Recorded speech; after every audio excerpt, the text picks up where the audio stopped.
या मालिकेच्या आजच्या भागामध्ये आपण पाहत आहोत कमळी तिथेच आता डेस्कवर बसलेली असते बाहेरच्या बाकावरती आणि ती इथे निंगीची वाट बघत असते. ही निंगी कवा धरणं गेली पण अजून आली नाही आहे, कुठे गेली माहीत नाही. तेवढ्यातच ऋषी आलेला असतो. खरं तर ऋषीला खूप काही कमळीशी बोलायचं असतं, तिची माफी मागायची असते. तिच्यावर दाखवलेला अविश्वास इथे त्याला त्या सगळ्या गोष्टीबद्दल तिच्याशी बोलायचं असतं, पण इकडे कमळी मात्र काहीच बोलत नसते. ऋषी म्हणत असतो, कमळी सॉरी ना, झालेल्या गोष्टीबद्दल खरंच मला माफ कर आणि मी तुझ्यावर अविश्वास दाखवला त्याकरिता. तेव्हा कमळी म्हणत असते, हो सर, झालं की मग, आणि तुम्ही एकदा अविश्वास दाखवला. पण कमळी अशी व्यक्ती आहे, ती असल्या थातुरमातुर गोष्टी अजिबातच करत नसते. तुम्ही कमळीला अजून पुरतं ओळखलंच नाही आहे. आता झालं, तुम्ही अविश्वास दाखवलेला आहे ना, मग संपलं की. तुम्ही परकेपणा दाखवलेला आहे आणि तुम्ही परकेपणा दाखवल्यामुळे आता तुम्ही माझ्यासाठी अनोळखेच आहात असं म्हणूनच आता तिथून निंगी जायला लागत असते. जाताना निंगी इथे ऋषीकडे काहीच बघत नाही, बोलत नाही. पण ऋषी मात्र तिला अडवण्याचा आणि समजून सांगण्याचा, प्लीज माझं चुकलं, मला माफ कर, ह्या सगळी गोष्टी बोलण्याचा खूप प्रयत्न करत असतो. पण आता कमळी त्याचं काहीच ऐकून घेत नसते. ती म्हणत असते, तुम्ही आमच्यावर विश्वास ठेवला नाही, मग एका परक्या माणसाशी, परक्या व्यक्तीशी मी बोलत नाही. आता इकडे आपण पाहतो की दुसऱ्या बाजूला इकडे कामिनीच्या तोंडून कमळीचं नाव ऐकलेलं असतं आणि कामिनीच्या तोंडून कमळीचं नाव ऐकल्यामुळे आता सरू खूपच घाईघाईमध्ये मुंबईला निघालेली असते. आता इथे बसस्टँडला येते, आजूबाजूला पाहते मुंबईला जाणारी कोणती बस आहे का म्हणून, पण आता तर कुठलीच बस नसते. तेव्हा ती तिथे असलेल्या एका कंडक्टरला विचारते आणि तेव्हाच कंडक्टरकडून समजतं की आता खरं तर खूप पाऊस पडलेला आहे, वातावरण इथे खूपच जास्त दूषित झालेलं आहे, त्यामुळे मुंबईला जाणाऱ्या बस 2 दिवस बंद आहेत असं समजल्यानंतर आता इकडे सरूला मात्र खूपच टेन्शन आलेलं असतं.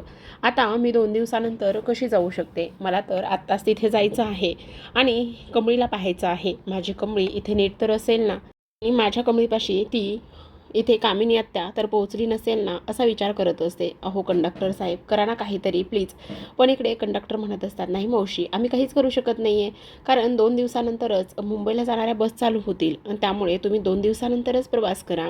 आत्ता जाणं आणि हे सगळं शक्य नाही आहे, कारण पावसाचं वातावरण असल्यामुळे. आता इकडे मात्र लगेचच सरू खूप जास्त हायपर होते. तिला टेन्शन तर रडायला लागलेली असते. तिच्याकडे आता कुठलाच पर्याय शिल्लक राहिलेला नसतो आणि त्यामुळे इकडे ती अक्षरशः रडकुंडीला आलेली असते. तर आता ऋषी घरी गेलेला असतो. ऋषी घरी गेल्यानंतर त्याच्या मनामध्ये खूपच गोष्टी इथे सुरू असतात. तो फक्त आणि फक्त इथे कमळीचाच विचार करत असतो. कमळीचा विचार करत असताना ऋषीशी बोलण्यासाठी इकडे राधिका आलेली असते आणि राधिका ऋषीला ह्या अवस्थेमध्ये पाहिल्यानंतर ती म्हणत असते, अरे ऋषी, हे सगळं काय आहे. पण ऋषीला इथे कमळी म्हटलेली असते, आता तुम्ही सुद्धा माझ्याकरिता परकेच आहात आणि तुम्ही माझ्याकरिता परके असल्यामुळे मी परक्या लोकांशी, परक्या व्यक्तींशी इथे बोलत नाही आणि प्लीज मला तुम्ही बोलायला सुद्धा येऊ नका, असं इथे ती बोललेली असते. आता ह्या सगळ्या गोष्टी बोलल्यानंतर आता इकडे राधिका म्हणत असते, अरे ऋषी, काय झाले, एवढा शांत शांत तू का आहेस, सगळं काही ठीक तर आहे ना. तेव्हा ऋषी म्हणत असतो, नाही काही नाही झालेलं, खरं खरं सांग काय झालेलं आहे. तेव्हाच ऋषी सांगायला सुरुवात करत असतो. तो म्हणत असतो, खरं सांगू का, सगळ्यात महत्त्वाची गोष्ट म्हणजे की इथे आज कॉलेजमध्ये खूपच काही गोष्टी घडलेल्या आहेत. काय घडलेलं आहे ते तरी तू सांगणार आहेस का, असं म्हटल्यानंतर आता इकडे ऋषी सांगायला सुरुवात करतो. तो म्हणत असतो, खरं तर लॅबमध्ये खूप मोठा प्रॉब्लेम झाला आणि इथे मी कमळीवरती अविश्वास दाखवला. आता कमळीवरती अविश्वास दाखवल्या असल्या कारणाने इथे मी तिच्यावर खरं तर विश्वास ठेवायला हवा होता, पण तसं काहीच नाही झालं. तेव्हाच राधिका म्हणते, इन डिटेलमध्ये सांग ना. तेव्हा ऋषी कॉलेजमध्ये घडलेला तो सगळा प्रकार इथे सांगण्याचा प्रयत्न करत असतो आणि कॉलेजमध्ये झालेला सगळा प्रकार इथे सांगितल्यानंतर आता राधिका म्हणत असते, ऋषी, ह्यामध्ये सगळी काही तुझी चूक आहे. तू असा का वागलास, तू असं वागायला नको होतंस, तू खूप चुकीचं वागलेला आहेस आणि तेव्हा इकडे तू एकदा शहानिशा करून घ्यायला हवी होतीस, तू कुठलीच शहानिशा केली नाहीस आणि त्यामुळे ह्या सगळ्या गोष्टी झालेल्या आहेत, असं सुद्धा आता इकडे राधिका बोलत असते. हे बघ, आत्ता तू चुकीचं वागलेला आहेस, ही तर गोष्ट महत्त्वाची आहे, पण आत्ता तू एक गोष्ट करायला हवी होतीस. कुठल्याही गोष्टीची शहानिशा न करता तू ह्या टोकाला जायला नको होतंस. एकदा सगळ्या गोष्टी चेक करायला पाहिजे होत्यास आणि एकदा सगळ्या गोष्टी चेक केल्यानंतरच तू हे सगळं काही करायला हवं होतंस. पण आता असू दे, ह्या सगळ्या गोष्टी झालेल्या आहेत तर त्याबद्दल आपण आता काहीच करू शकत नाही. पण एक गोष्ट मात्र नक्की, तुला तुझ्या चुकीची जाणीव झाली ना, मग झालं, त्यात तर चालं ना सगळं.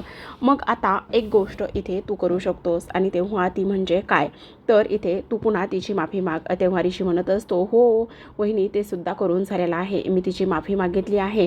पण तुला खरं सांगू का, ती एवढी दुखावलेली आहे ना, आणि ती एवढी दुखावलेली असल्या कारणाने मला ती माफ करायलाच तयार नाही आहे. तेव्हाच आता इकडे ती म्हणत असते, बरं ठीक आहे, तू नको काळजी करू, करेन, ती तुला सुद्धा माफ करेन आणि ह्या सगळ्या गोष्टी पुन्हा व्यवस्थित होतील अशी माझी खात्री आहे. बरं ठीक आहे, आता सगळ्यात महत्त्वाची एक गोष्ट आहे, पटकन आवरायचं आहे आणि जेवायला चलायचं आहे. तेव्हा ऋषी म्हणत असतो, नाही, मला अजिबात भूक नाही आहे, माझी जेवण्याची अजिबातच इच्छा होत नाही, असं इथे तो बोलत असतो. आणि तेव्हाच ती म्हणत असते, अशी कशी इच्छा नाही आहे जेवण्याची, जेवायला तर तुला यावंच लागणार आहे. बरं ठीक आहे, तुला जर जेवायचं नसेल ना तर मला सुद्धा जेवायचं नाही आहे, मी सुद्धा जेवणार नाही आहे, असं आता इथे ती त्याला सांगत असते. तेव्हा ऋषी म्हणत असतो, प्लीज प्लीज ना वहिनी, ह्या सगळ्या गोष्टी तू आत्ता इथे नकोस ना बोलू, माझा अजिबातच इथे मूड नाही आहे, असं इथे आता तो बोलत असतो. तेव्हा ह्या सगळ्या गोष्टी इथे बोलल्यानंतर आपण पाहतो की इकडे आता दुसऱ्या बाजूला सगळ्यात महत्त्वाचं म्हणजे ऋषीने मात्र ह्या झालेल्या ज्या गोष्टी आहेत त्या मात्र खूपच जास्त मनाला लावून घेतलेल्या असतात. आणि ह्या सगळ्या गोष्टी खूपच जास्त मनाला लावून घेतल्यानंतर राधिका त्याला समजावण्याचं काम करत असते. आणि राधिका त्याला समजावण्याचं काम केल्यानंतर इकडे ऋषी तरीसुद्धा काहीच ऐकायला घेत नसतो. तो म्हणत असतो, नाही, आता म्हटल्यानंतर ऋषी कुठेतरी हो म्हणत असतो. तो म्हणत असतो, ठीक आहे, आता मी जेवायला तयार आहे. आता तेव्हाच इकडे राधिकाला थोडंसं बरं वाटत असतं. ती म्हणत असते, दॅट्स अ गुड बॉय. आणि तुला आणखी एक गोष्ट सांगू का ऋषी, सगळ्यात महत्त्वाची म्हणजे की आमचा ऋषी अजिबातच असा नाही, तो खूप इनोसंट आहे आणि तो असा इतक्या सहजासहजी कोणालाही दुखवणारा नाही, मला माहिती आहे. तेव्हा इथे तो म्हणत असतो, अगं वहिनी, त्या सगळ्या गोष्टी खऱ्या आहेत, पण तुला आणखी एक गोष्ट सांगू का, सगळ्यात महत्त्वाची म्हणजे की ह्या सगळ्या गोष्टीमुळे इथे कमळीला मात्र खूपच जास्त त्रास होतोय आणि तेच मला इथे पाहवत नाही. तर आपण इकडे दुसऱ्या बाजूला पाहतो की खरं तर आता प्रेक्षकांनो, हे एक आता सरूला पडलेलं स्वप्न आहे. किती नाही म्हटलं तरी सुद्धा आता इकडे जी काही आपली सरू आहे, सरूसाठी कमळी एकटीच आहे. कारण आता आबासुद्धा तिच्या आयुष्यामध्ये राहिलेले नाही आहेत आणि आबासुद्धा तिच्या आयुष्यात न राहिल्यामुळे तिला कमळीशिवाय कोणीच नसतं. आणि जेव्हापासून तिने कामिनीच्या तोंडून हे नाव ऐकलेलं आहे तेव्हापासून मात्र तिला आता खूपच टेन्शन आलेलं असतं. आता इकडे तिला असं स्वप्न पडतं की कमळी आता इकडे राजनकडे गेलेली आहे आणि राजनकडे गेलेल्या कमळीच्या समोर आता कामिनी येत असते. आणि कामिनी आल्यानंतर ती तिला म्हणत असते, अगं एवढे दिवस झालं इथे माझ्या वहिनीची थोरली नात तर समोरच आहे, म्हणजे राजन आणि गौरीची मुलगी समोरच आहे आणि मी तिला गावभर धुंडत होते आणि इथे शोधत होते, पण हे सगळं तर इथे माझ्या समोरच आहे. आता मात्र मी तुला सोडणार नाही, असं इथे आता कामिनी बोलत असते. आणि तेव्हा कामिनी बोलत असताना इथे काही जरी झालं तरी सुद्धा इथे मी तुला जिवंत ठेवणार नाही. हे बघ, आतापर्यंत तुम्हाला दोघींना मारण्यासाठी मी खूप प्रयत्न केलेले आहेत, पण इथे तू कशी वाचली हे सगळं काय आहे ह्या तर गोष्टी मला समजल्या नाही आहेत. पण आता मी तुला सांगते, तुझा अंत हा होणारच नाही, तुला वडिलांचं प्रेम कधीच मिळणार नाही आणि काही जरी झालं ना तरीसुद्धा मी इथे तुझा जीव घेईल, असं कामिनी बोलत असते. आणि तेव्हा लगेचच आता कामिनीने इथे कमळीच्या डोक्यावरती बंदूक ठेवलेली असते आणि कमळीच्या डोक्यावर बंदूक ठेवल्यानंतर इथे ती तिला म्हणत असते, बघ आता बघ मी तुला कसा जीव घेते आणि बघ आता मी काय करते ते. ह्या सगळ्या गोष्टी इथे ती बोलल्यानंतर इकडे मात्र सरू दचकूनच झोपेतून उठते. आता दचकून झोपेतून उठल्याबरोबर आपण पाहतो की बाजूला लगेचच वर्षा आलेली असते. वर्षा तिला म्हणत असते, अगं काय झालेलं आहे, काय घाबरलीस का तू? आणि तेव्हा इकडे ती म्हणत असते, मला खूप काळजी वाटते, माझी कमळी माझी कमळी. आणि तेव्हाच ती म्हणत असते, काय झालेलं आहे इकडे कमळीला? तेव्हाच तुला कसलं तरी स्वप्न पडलेलं दिसते बहुतेक आणि तू नको काळजी करू, सगळं काही व्यवस्थित होईल. पण इकडे ती म्हणत असते, नाही, माझ्या कमळीच्या जीवावर ती उठलेली आहे. आणि तेव्हाच आता इकडे वर्षा म्हणत असते, अगं तू कसलं तरी स्वप्न पडलंयस ग, नको पाहिलंयस, तुला स्वप्न पडलेलं आहे, तू एवढी नको बरं काळजी होऊ, पण इकडे काय स्वप्न पडलंय ते सांगणार आहेस का? आता तेव्हाच ती म्हणत असते, तुला एक महत्त्वाची गोष्ट सांगू का, इकडे ती जी काही कामिनी जी आहे ना, ती कामिनी माझ्या मुलीच्या जीवावर उठलेली आहे, तिचं रक्षण मला करायला पाहिजे, काही जरी झालं ना मला आत्ताच्या आत्ता मुंबईला गेलं पाहिजे. तेव्हा लगेचच आता इकडे वर्षा म्हणत असते, अगं तू वेडी आहेस का, आत्ता तू कशी जाऊ शकणार आहेस मुंबईला, आत्ता तुला नाही जाता येणार आहे बाळा मुंबईला, मला, कारण 2 दिवस बस बंद आहेत, मग तू कशी जाणार आहेस असं इथे ती बोलते. तेव्हा लगेचच आता इकडे देवी तुळजाई, वाचव ग माझ्या कमळीला, आता तूच तिचं रक्षण कर, ह्या सगळ्या गोष्टी ती इथे बोलत असते. आणि तेव्हा बोलल्यानंतर मात्र वर्षाला सुद्धा तिची खूप काळजी वाटत असते. आणि तेव्हा लगेचच वर्षा तिला आधार देण्याचं काम करते. त्यावर आता इकडे सरू तिच्या गळ्यात पडून रडायला लागलेले असते. तेव्हा ती म्हणते, नाही वर्षे, मला काही जरी झालं ना तर इथे नाही राहिलं पाहिजे, मला माझ्या कमळीची खूप काळजी वाटते ग, ती बया इथे माझ्या कमळीला नक्कीच मारून टाकेल ग, त्यामुळे मला असं वाटतंय की इथे नाही राहिलं पाहिजे, मला काही करून गेलं पाहिजे, असा इथे ती विचार करत असते. आता इकडे मात्र तिने व्यवस्थित समजावलेलं असतं. तेव्हा कुठे जाऊन सरू शांत झालेली असते. तर आता प्रेक्षकांनो, आपण इकडे दुसऱ्या बाजूला पाहतो की आता इकडे जो ऋषी आहे तो अभ्यास करत बसलेला असतो, थोडासा स्टडी असतो. तेव्हाच नयनतारा तिथे येते. आता नयनतारा तिथे आल्याबरोबरच आपण पाहतो की तिने एक फोटो त्याच्यासमोर ठेवलेला असतो आणि तो फोटो समोर ठेवल्यानंतर इथे ती डायरेक्टच तिचा निर्णय ऋषीला सांगण्याचं काम करते. ऋषी म्हणत असतो, मॉम हे सगळं काय आहे? त्यावरच आता इथे नयनतारा म्हणत असते, हे सगळं काय आहे म्हणजे मी तुझं लग्न फायनल केलं आहे, ह्या मुलीबरोबर तुझं लग्न मी ठरवलं आहे. तेव्हाच ऋषी म्हणत असतो, काय? आणि हे सगळं तू का आणि कशासाठी केलेलं आहेस? आणि तू मला इथे न विचारता एवढा मोठा निर्णय का केलेला आहेस? तेव्हाच नयनतारा म्हणते, तुझ्या त्या सगळ्या गोष्टी ऐकून आता मला कंटाळा आलेला आहे. मला माहिती आहे तू तेच म्हणणार आहेस की तुझी प्रायोरिटी वेगळी आहे आणि तुला इतक्यात लग्न करायचं नाही, पण मी तुझी आई आहे, मी तुला विचारत नाही तर मी तुला सांगत आहे, आणि त्यामुळे काही जरी झालं ना तरीसुद्धा लग्न हे करायचंच आहे. आणि मी ज्या मुलीसोबत इथे तुझं लग्न ठरवलं आहे त्याच मुलीसोबत इथे तू लग्न करायचं आहे, असं आता इथे नयनतारा सांगत असते.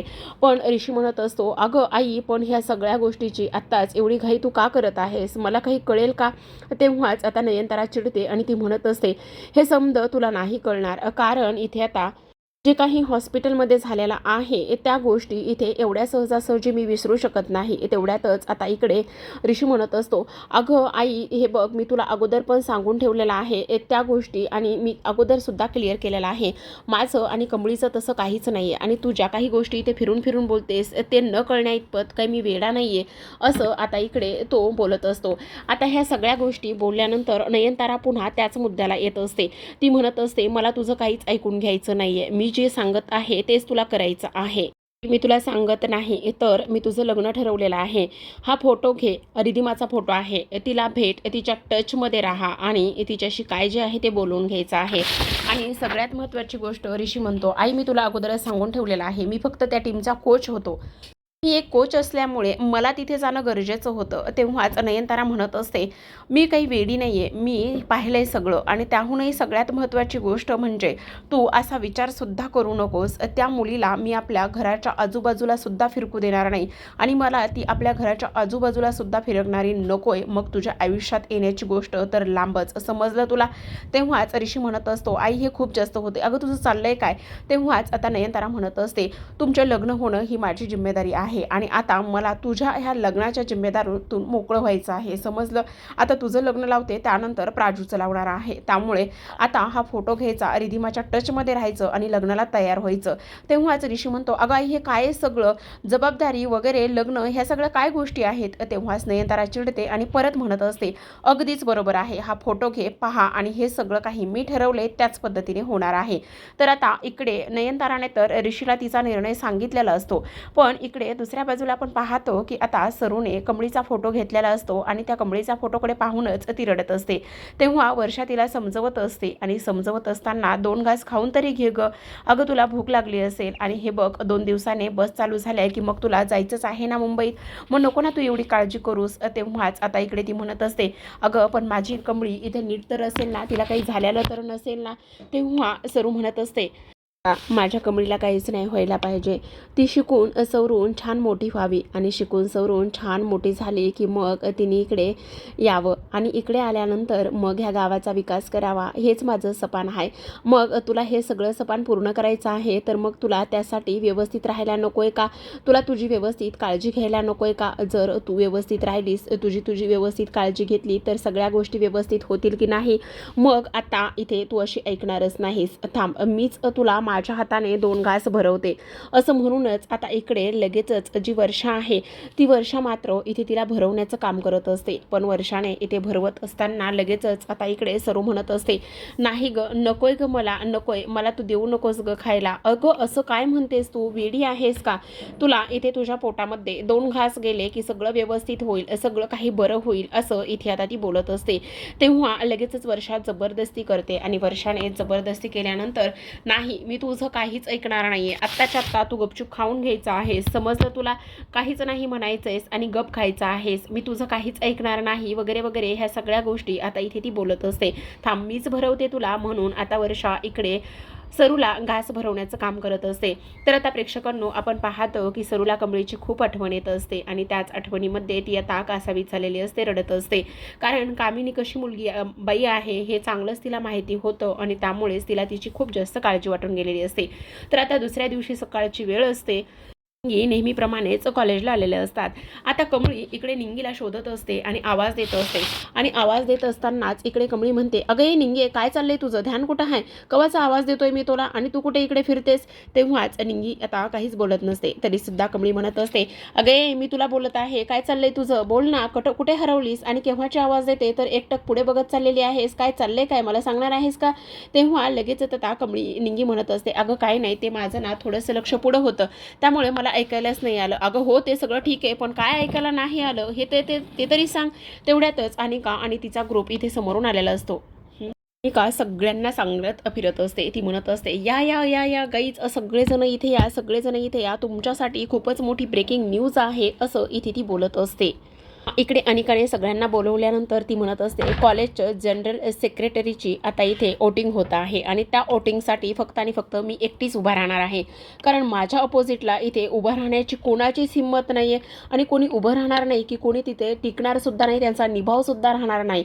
म्हणून सगळ्यांना एकच वॉर्निंग आहे, ह्या अनिकाच्या विरुद्ध आहे का कोणी उभं राहण्यासाठी?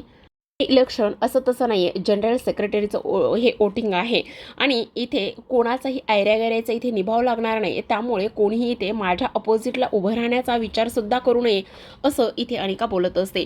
तेवढ्यातच आता अनिकाचा एक मित्र इथे म्हणत असतो, अगं अनिका, ह्या जनरल सेक्रेटरीच्या वोटिंगला तू एकटीच काही उभी नाही आहेस.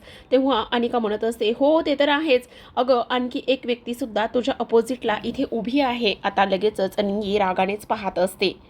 अनिका म्हणत असते, इतके गट्स कोणामध्ये आहेत की ती व्यक्ती इथे माझ्या विरोधात जाऊन उभी राहिलेली आहे आणि कोण आहे ती व्यक्ती की जी माझ्या विरोधात जाऊन उभी राहिलेली आहे, कोण आहे ती?